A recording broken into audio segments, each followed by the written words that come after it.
मन धागा धागा जोडते नवा या मालिकेच्या आजच्या भागामध्ये आपण बघणार आहोत की आनंदी ऑफिसमध्ये आल्यानंतर बेनारेंना विचारते की तो लेटर लिहिणारा सापडला का। तेव्हा बेनारे मात्र सार्थकडेच बघत असतात आणि आनंदी विचारते की बेनारे सर काय झाले, उत्तर का देत नाही तुम्ही। बेनारे म्हणतात की नाही आनंदी, आणि जेव्हा सापडेल ना तेव्हा मी नक्की सांगेल, असे बोलून बेनारे सर बाहेर निघून जातात।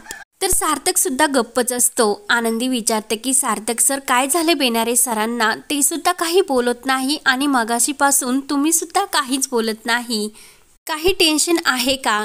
तर सार्थक हा आनंदीच्या नजरेला नजर मिळवत नाही, खाली बघत म्हणत असतो की काही नाही मिस आनंदी। सार्थक फक्त मान डोलून नाही म्हणतो। आनंदी विचारते की सार्थक सर काल जे काही घडले त्याचं तुम्हाला टेन्शन आले का। आनंदी म्हणते की सार्थक सर तुम्ही काल न जेवताच निघून गेले आणि घरात कार्यक्रम असल्यामुळे फोन हा सायलेंटवर होता आणि मी तुमचा फोन घेऊ शकले नाही। तर सार्थक सुद्धा आनंदीला सॉरी बोलतो, कारण आई असे काही म्हणेल याबद्दल मला कोणतीही कल्पना नव्हती। आनंदी सार्थकला विचारते की जर सर तुम्हाला याबद्दल कल्पना असती तर तुम्ही काय केले असते। तर सार्थक हा स्वतःला सावरतो। सार्थक हा केविलसारखा चेहरा करून आनंदीकडे बघू लागतो आणि आनंदीला म्हणतो, भाई खरंच खूप चांगला मुलगा आहे, पण डिप्रेशनमुळे त्याला दारूचं व्यसन जडले, नाहीतर तो खरंच चांगला आहे, परंतु मला नक्की खात्री आहे की भाई यामधून नक्की सावरेल। तर आनंदी सार्थककडे बघत म्हणते की कधी सर, माझ्याशी लग्न झाल्यानंतर का, आणि हे सर तुम्ही मनाने बोलता की आदर्श त्यांनी तुम्हाला बोलण्यासाठी सांगितले। तर सार्थक हा खाली बघत म्हणतो की तो स्वतःच असे म्हटला। तर आनंदी विचारते की सर यावर तुमचे काय मत आहे। सार्थक आनंदीला म्हणतो की माझ्या मताने तुम्ही काय निर्णय घेता, कारण तुम्हाला जो काही निर्णय घ्यायचा तो तुमच्या मनानेच घ्या। आनंदी सार्थकला म्हणते की सर खरे सांगायचे तर या सर्वमध्ये मला अडकण्याची खरंच आता काही गरज वाटत नाही, मला अगोदरच भीती वाटते आणि मला तर स्वतःला लग्नच करायचे नाही, जॉब करून स्वतःच्या पायावर उभे राहायचे, माझ्या कुटुंबासाठी मला सर्व काही करायचे, पण माझ्या घराला हे कोण समजणार, त्यांनी माझ्या संमतीशिवाय विवाह मंडळात माझे नाव नोंदवले, म्हणून हे सर्व घडले, असे आनंदी सांगत असते। आनंदी म्हणते की सार्थक सर एक मित्र म्हणून तुम्ही मला समजून घ्यायला हवं होतं। तर सार्थक पुन्हा आनंदीला सॉरी बोलतो। सार्थक अत्यंत नाराज झालेला असतो आणि आनंदीला म्हणतो की खरंच माझ्या सुद्धा हे सर्व नकळत घडले। आनंदी म्हणते की त्या स्थळ घेऊन माझ्या घरी आल्या होत्या, त्यामुळे माझा जो काही निर्णय आहे तो मी सांगण्यासाठी तुमच्या घर जाऊ का। तर सार्थक हो बोलतो। तर आनंदी जायला निघते। त्यानंतर इकडे सुद्धा फोन करून अण्णांना विचारत असते की आनंदीने काय निर्णय घेतला आणि तुमचे काही ठरले का। अण्णा म्हणतात की नाही, अजून आनंदी या विषयावर नाही बोलली। तेवढ्यात मालतीही अण्णांच्या शेजारी येते आणि हळूच आवाजात म्हणते, आज आनंदी त्यांच्या घरी जाऊन त्यांना भेटून सर्व काही सांगणार। तर अण्णा सांगतात की आनंदी तुमच्या घरीच तिकडे येत आहे आणि तिचा काय निर्णय आहे ती आज स्वतः सांगेल। तेव्हा सुधा मात्र खुश होते आणि आम्ही न जेवताच आलो म्हणून अण्णांची माफी सुद्धा मागते। सुधा म्हणते की जेव्हा आम्ही आदर्श आणि आनंदीच्या लग्नाची बोलणी करण्यासाठी येऊ तेव्हा नक्की जेवू। त्यानंतर फोन ठेवल्यानंतर मालती खुश होऊन अण्णांना विचारते की त्यांना सुद्धा आपल्यासारखीच आनंदीच्या लग्नाची उत्सुकता वाटली वाटतं। अण्णा म्हणतात की मला नाही उत्सुकता लागली, कारण आनंदीचा डिहोचे पेपर हातात येऊन अजून महिना सुद्धा नाही झाला, थोडासा वेळ जाऊन दे, नंतर ह्या गोष्टी घडत्यानच। मालती म्हणते की जर पुन्हा असे स्थळ नाही मिळाले तर काय करायचे। तर लीना म्हणते की आई इतकी घाई कशाला करता। मनोज म्हणतो की हो, परत जर असे स्थळ नाही मिळाले आणि आदर्श सुद्धा एक चांगला मुलगा असून डॉक्टर तर आहे, आनंदी त्यांना आणि त्यांच्या घरांना चांगलं ओळखते, एक व्यसन जर सोडले तर खरंच ते चांगले आहेत, पण आनंदी सुद्धा का नकार देईल। तेव्हा अण्णा म्हणतात की हा सर्वस्वी निर्णय आनंदीचा आहे।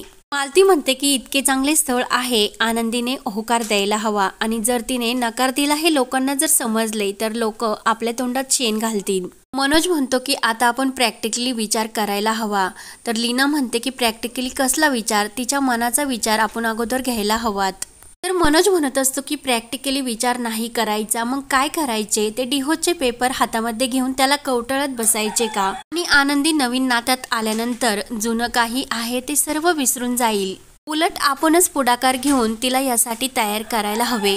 परंतु आपण तिलाच मागे खेचतो। लीना म्हणते की घाई कसली यात, इतकी घाई का करता। मालती लीनाला शांत करते आणि आनंदी सध्या चांगलं आणि वाईट हे समजून घेण्याच्या मनस्थितीत नाही, त्यामुळे आपणच तिला चांगला मार्ग हा दाखवायला हवा। अण्णांना मात्र खूप राग येतो आणि तुम्हाला जुन्या चुका ज्या करायच्या त्याच करा असे बोलून रागाने तेथून ते निघून जातात। त्यानंतर इकडे ऑफिसमध्ये आनंदी बेनारे सरांबरोबर काहीतरी फाईलमध्ये डिस्कशन करत असते आणि सार्थक मात्र खूप नाराज होऊन आनंदीकडे आपल्या कॅबिनमधून बघत असतो। मिस आनंदी, तुम्हाला माझ्या मनातलं सर्व काही सांगावसे मला असे वाटते, पण जर असं काही चुकीचे झाले आणि भाईला जर यामधून सर्व सावरायचे असेल तर तुम्ही त्याच्या आयुष्यात येणं हे खूप महत्त्वाचे आहे आणि भाईसाठी मी हे सर्व करायला तयार आहे। तुमच्या मनामध्ये फक्त आता भाईचाच विचार यायला हवा आणि भाईसाठी माझं स्वतःचं प्रेम मी विसरायला मला स्वतःला प्रयत्न नक्की करेल।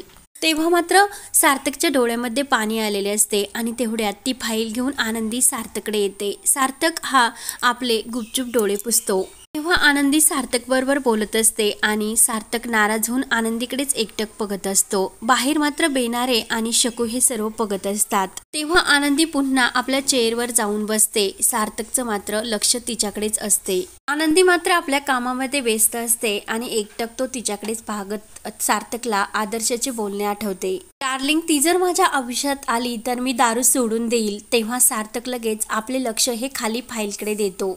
तेव्हा मात्र आनंदीला सुद्धा वृंदाचे बोलणे आठवते की आदर्श आणि आनंदी हे दोघे डिव्होर्सी आहे आणि त्यांची जोडी छान दिसेल।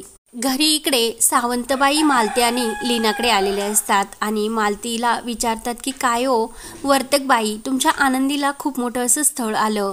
तर मालती म्हणते की हो, आणि त्या मालतीला म्हणत असतात की आनंदीचं लग्न होणं खूप आवश्यक आहे। ह्या तरुण मुलींना काहीच समजत नसते, आपणच त्यांना समजायचे असते। आणि तेव्हा लीना साखरेची वाटी घेऊन येते आणि सावंतबाई जाताना मालतीला म्हणतात की मी जे सांगितले त्याचा एकदा विचार करा आणि सावंतबाई तेथून निघून जातात। लीना मालतीला समजावते त्या सावंतबाई जे काही बोलल्यात ना त्याचा विचार करू नका, आनंदीच्या मनाचा सुद्धा विचार घ्यायला हवा। तर मालती चिडते, एकदा तिच्या मनाचा विचार करून घटस्फोट घेतला ना मग आता, आणि तू गायत्री वहिनींचाच विषय घे। एकटा बाई ही एकटा संसार नाही ओढू शकत, एकट्या मनालाही कुणाची तरी आधाराची गरज असते। मालती असे बोलून आतमध्ये जाते। लीना मनात म्हणते की आनंदीचं मन या सर्वांमध्ये नाही हे कसं समजू मी तुम्हाला। त्यानंतर इकडे दुसरीकडे वृंदाही सुधाला विचारत असते की आनंदीच्या घरचा काही निर्णय आला का। सुधा म्हणते की हो, मी तुम्हाला सांगायचंच विसरले, आनंदी इकडेच येत आहे निर्णय देण्यासाठी। वृंदा म्हणते की आपल्या आदर्शाचं स्थळ त्यांनी त्यांच्या आनंदीसाठी दुर्बीण घेऊन जरी शोधलं तरी असं स्थळ त्यांना नाही मिळणार। सुधा म्हणत असते की अगं आनंदी बरोबर आता जे काही घडून गेले त्यातून त्याला सावरायला वेळ हवाच की नाही, पुरुषांचं वेगळं असतं। वृंदा म्हणते की अगं आपण तिचा भल्याचाच विचार करतो आणि एकदा लग्नच करायचे, डिव्होर्स झाल्यानंतर त्याचा इतका विचार का करायचा। सुधा म्हणते की हो, आपल्या आदर्शसारखं स्थळ तिला परत नाही मिळणार। वृंदा म्हणते की जर ती म्हणली की उद्या तिचं लग्न सार्थक बरोबर लावून दे तर तू काय निर्णय घेशील। तेव्हा सुधा ही बोलायची बंद होते आणि मला सुद्धा आधीच असे वाटायचे असं ती म्हणते।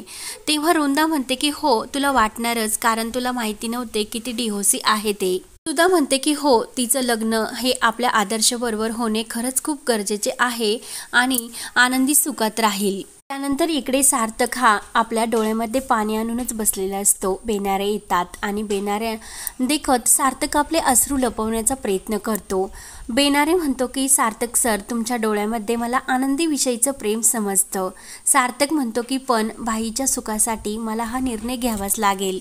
सार्थक म्हणतो की पण मला भाईसाठी हे सर्व करावे लागेल आणि बेनारे तुम्ही हे कुणाला सांगू नका आणि आजपासून हा विषय संपवा, आनंदीला सुद्धा काही कळता कामा नये। तर बेनारे म्हणतात की सर, खरंच सर तुमचा मला अभिमान वाटतो, कारण आजकालच्या जगामध्ये आपल्या भावासाठी सुद्धा कोणी काही करायला तयार नसते। आणि बेनारे म्हणतात की सार्थक सर तुम्ही ग्रेट आहात। तर हा भाग येथे संपतो। पुढील भागामध्ये वृंदाला हा आनंदीचा नकार समजतो म्हणून ती खूप भयंकर चिडते आणि सुधाला आणि सार्थकला म्हणते की ही आनंदीने नकार दिला म्हणजे तिने जिथे कुठे लग्न केले तरी तिथे सुद्धा तिचा डिव्होर्सच होईल, म्हणून असा शाप ती तिला देते। त्यानंतर इकडे आनंदी घरी येते आणि मन सुद्धा आनंदीला सांगत असतो की तुला आता लग्न करायचे नाही, मग असेच येथे घरात राहायचे का। तर आनंदीला सुद्धा मोठा धक्का बसतो। तर आता पुढे काय होणार हे पाहण्यासाठी आपल्या चॅनलला नक्की सबस्क्राईब करत रहा। धन्यवाद।